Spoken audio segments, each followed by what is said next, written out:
सार्थ श्री ज्ञानेश्वरी अध्याय 2 ओवी क्रमांक 66 ते 70.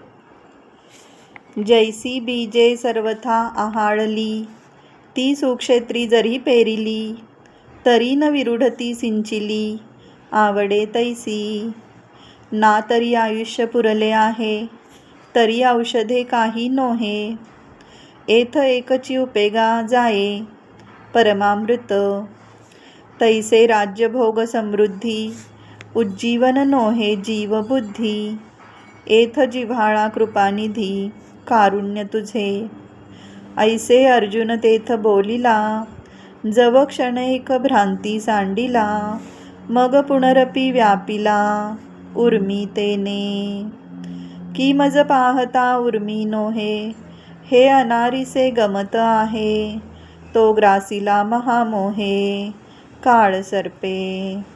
अर्थात ज्याप्रमाणे भाजलेले बी कितीही उत्तम जमिनीत पेरले व त्यास मनमुराद पाणी घातले तरी उगवत नाही, किंवा जेथे आयुष्य संपले आहे तेथे एका अमृताशिवाय इतर औषधांचा काही उपयोग होत नाही, त्याप्रमाणे मला सर्व राज्य भोग व संपत्ती प्राप्त झाली तरी या मोहातून पार पडण्यास त्यांचा अजिबात उपयोग होणार नाही.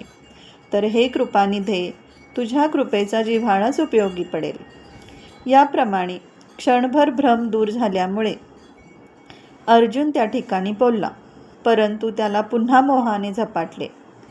ह्या अर्जुनाच्या स्थितीवर महाराज असे रूपक करीतात की ह्याला मोहाची लहर नसून हा काही निराळाच प्रकार असावा असे मला वाटते. तो कोणता म्हणाल तर मोहरूपी काळसर्पाने अर्जुनास ग्रासले.